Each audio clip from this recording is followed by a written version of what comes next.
Sejam todos muito bem-vindos a mais uma análise aqui do Havruta Chats. Olha só, bem no coração do Shabat, o dia sagrado do judaísmo, tem um verdadeiro enigma. A gente olha para a Bíblia e encontra duas ordens diferentes para o mesmíssimo mandamento.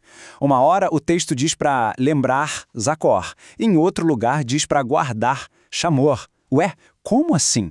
Pode parecer uma contradição, né? Mas, na verdade, é aí que se esconde uma das ideias mais profundas sobre como a gente constrói santidade e propósito na vida. Então, hoje, a gente vai desvendar esse mistério juntos. Para a gente entender essa dualidade, que é riquíssima, a nossa jornada hoje vai ter 5 paradas. Primeiro, a gente vai mergulhar de cabeça no paradoxo divino, para entender a raiz da questão. Depois, vamos ouvir as duas vozes do Sinai, explorando as motivações por trás de cada palavra. Em seguida, vamos ver o que significa guardar, que é a santidade de se abster, e logo depois, o que é santificar, a santidade de agir. E para fechar, vamos unir tudo isso na belíssima metáfora do vaso e a luz. Vamos nessa? Então, vamos direto ao ponto. Os 10 mandamentos, são a base de tudo. E o mandamento do Shabat tem essa coisa única. Ele aparece com 2 palavras de comando diferentes. Isso, gente, não é só uma variação de tradução, não. É uma diferença fundamental que, deixou sábios intrigados por milênios e que define toda a arquitetura desse dia sagrado. E a pergunta que vai nos guiar é exatamente esta. Afinal, a ordem é para guardar ou para santificar o Shabat? Como é que a mesma lei, dita por Deus no Monte Sinai, pode ser registrada de 2 formas tão distintas? Uma palavra dá uma ideia de proteção, de restrição, a outra soa mais como celebração, como ação. São conceitos opostos? Ou será que são 2 faces da mesma moeda? É essa tensão que a gente vai explorar agora. E aqui está, lado a lado, a fonte do nosso quebra-cabeça. Lá no livro de Êxodo, a instrução é bem clara, Zakor, que significa lembra-te. E o objetivo de lembrar é Lekadesh, ou seja, para santificar. Mas aí a gente vai para o livro de Deuteronômio e a palavra muda, Shamor, que quer dizer guarda ou observa. O objetivo final de santificar continua lá, mas o verbo principal é outro. Essa mudança, acreditem, não é nem um pouco acidental e nos leva direto para o próximo ponto da nossa análise. Essa diferença não é só uma questão de semântica, sabe? Cada palavra está amarrada a uma motivação teológica completamente diferente. É como se, lá no Sinai, Deus tivesse falado com 2 vozes ao mesmo tempo, apresentando 2 razões fundamentais para a gente observar o Shabat. Uma dessas razões é, digamos, cósmica, universal. A outra é histórica, ética. E entender essas 2 motivações é a grande chave para resolver esse paradoxo. A primeira voz, a do Zahor lá em Êxodo, nos conecta com a própria criação do universo. A justificativa que o texto dá é: pois em 6 dias Deus fez os céus e a terra, e descansou no 7º dia. Então, lembrar e santificar o Shabat se torna um ato de imitatio Dei, uma imitação de Deus como Criador. Quando a gente celebra o Shabat, estamos testemunhando de forma ativa que o mundo não surgiu por acaso, mas que foi resultado de uma criação com intenção. É uma afirmação universal que vai além da história de um único povo. Já a segunda voz, a do Shamor em Deuteronômio, muda o foco completamente. A justificativa aqui é outra. E lembrar-te-ás que foste escravo na terra do Egito, por isso o Senhor teu Deus te ordenou guardar o dia de Shabat. Aqui, o Shabat vira um ato de justiça social, um lembrete ético sobre o que é liberdade. Afinal, a escravidão é a negação total do descanso. Ao guardar o Shabat, ao parar de trabalhar, o patrão garante que o empregado também descanse. O Shamor é quase uma revolução social, um ato de empatia e um compromisso de redimir o mundo da opressão. Tá, então a gente tem 2 motivações quase que opostas, Uma cósmica, outra histórica. Como é que a tradição judaica resolve essa tensão? E aqui, gente, a resposta dos rabinos é simplesmente genial, é mística, é profunda. Eles dizem o seguinte: Deus, de uma forma milagrosa, pronunciou Shamor e Zakor bidibur errad, ou seja, em um único pronunciamento. Pensa nisso. É algo que os próprios sábios admitem que a nossa mente humana nem consegue processar direito. O que isso quer dizer na prática? Que esses 2 conceitos não são só compatíveis, eles são inseparáveis. Não dá para ter a celebração da criação sem o compromisso com a justiça social. Metafísica e ética, de repente, se tornam uma coisa só. E é essa unidade que vai nos levar agora para a parte mais prática da nossa conversa. Bom, essa unidade entre o cósmico e o ético agora vai tomar uma forma bem prática. Vamos começar pela primeira dimensão, Shamor, o ato de guardar. A tradição judaica associa o Shamor aos mandamentos negativos, ou seja, as coisas que a gente não deve fazer. É sobre criar uma espécie de barreira para proteger esse tempo sagrado. Mas como a gente vai ver, não é simplesmente não fazer nada.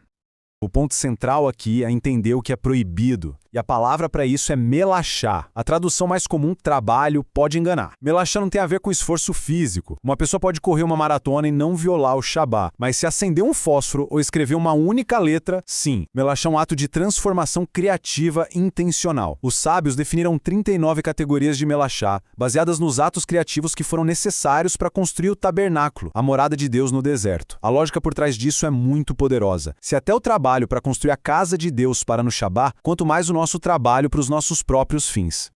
Esse quadro aqui ilustra bem o alcance prático de guardar o Shabat.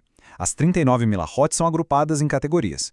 Por exemplo, na preparação de alimentos, coisas como moer ou cozinhar são proibidas, o que na prática significa que a comida do Shabat tem que ser preparada antes. Na categoria de construção e escrita, a gente vê a proibição de escrever, que, por uma extensão rabínica, hoje inclui o uso de eletrônicos, já que fechar um circuito elétrico é visto como um ato de construir e apagar. Guardar o Shabat, portanto, significa se abster de forma consciente de exercer o nosso domínio criativo sobre o mundo por um dia inteiro. Ok, então o Shamor cria um espaço sagrado ao esvaziá-lo da nossa criatividade do dia a dia. Mas, e aí? O que a gente faz com esse tempo? A resposta está na segunda dimensão, Lekadesh, o santificar, que é o propósito do Zahor, do lembrar. Agora a gente sai da abstenção e vai para a ação. Sai dos mandamentos negativos e entra nos positivos. É a hora da celebração, de preencher esse espaço. A ideia aqui é a seguinte: o Shabat não se torna santo só porque a gente parou de trabalhar. A santidade precisa ser ativamente convidada, declarada. O Shamor constrói as paredes do Palácio do Tempo, mas é o Lekadesh que acende as luzes, coloca a música para tocar e enche esse palácio de vida, de alegria, de significado. É uma parceria. Deus nos deu o dia, mas somos nós que, através dos rituais, o tornamos santo. E como isso acontece na prática? Através de uma série de ações positivas, de rituais. Começa com o acendimento das velas na sexta-feira, quando o sol se põe, um ato que marca a entrada oficial nesse tempo sagrado. Logo em seguida vem o Kiddush, a bênção sobre o vinho, que é a declaração verbal que cumpre o mandamento de lembrar, proclamando a santidade do dia. A santificação continua com o Oneg Shabbat, o deleite do Shabbat, com refeições especiais com boa companhia. E por fim, o tempo livre é preenchido com orações especiais e estudo da Torá, aprofundando a conexão espiritual. E agora a gente chega na síntese de tudo que a gente conversou. Como é que essas duas ideias, a abstenção do Shamor e a ação do Lekadesh, se juntam para formar uma experiência completa, coesa? A resposta está numa das metáforas mais bonitas da espiritualidade judaica, a do vaso e da luz. Só para reforçar, vamos dar uma olhada nesse resumo final. Guardar, ou Shamor, é a tal da santidade passiva, motivada pela redenção do Egito, e sua ação é a abstenção, como não dirigir um carro. Já santificar, ou Lekadesh, é a santidade ativa, motivada pela criação do mundo, e sua ação é fazer os rituais, como recitar o Kiddush. Um é sobre o que a gente não faz, o outro sobre o que a gente faz. Um cria o espaço, o outro preenche esse espaço. E isso aqui ilustra de forma brilhante o ponto central. Shamor, com todas as suas restrições e proibições, é o ato de construir um vaso sagrado. Ele cria a estrutura, o recipiente, o espaço protegido das coisas mundanas. Só que um vaso, por mais perfeito que seja, não serve para nada se estiver vazio. Lekadesh, com as celebrações, as orações e a alegria, é o ato de encher esse vaso com luz, com conteúdo espiritual. Um sem o outro é incompleto. Shamor sem Lekadesh é só um legalismo vazio. E Lekadesh sem Shamor é impossível, porque a luz se espalharia sem um recipiente para contê-la. E assim, essa nossa análise sobre o Shabat nos deixa com uma pergunta que vale para a vida toda. A dinâmica entre estrutura e alma, entre guardar e santificar, não é só sobre um dia da semana. É sobre como a gente vive. Como é que a gente equilibra a disciplina, o nosso Shamor pessoal, com a alegria e o propósito, o nosso Lekadesh? Como construímos os vasos em nossas vidas e, mais importante, como nos certificamos de que estamos os preenchendo com luz? Fica aí a reflexão. Muito obrigado por acompanharem a gente em mais essa conversa aqui do Havruta Chats. Se este conteúdo abriu a mente, imagino que mais a gente pode explorar junto. O link para os nossos canais do YouTube, Telegram e WhatsApp está aqui na descrição. E siga a gente também no Instagram, o arroba é @chavrutachats. Ah, e um pedido especial para quem está nos ouvindo pelo YouTube. A ajuda de vocês é fundamental. Se inscrevam no canal, ativem o sininho das notificações e deixem um comentário. Isso ajuda muito o vídeo a chegar para mais pessoas. E claro, compartilhem nos seus grupos com os conhecidos. Até a próxima!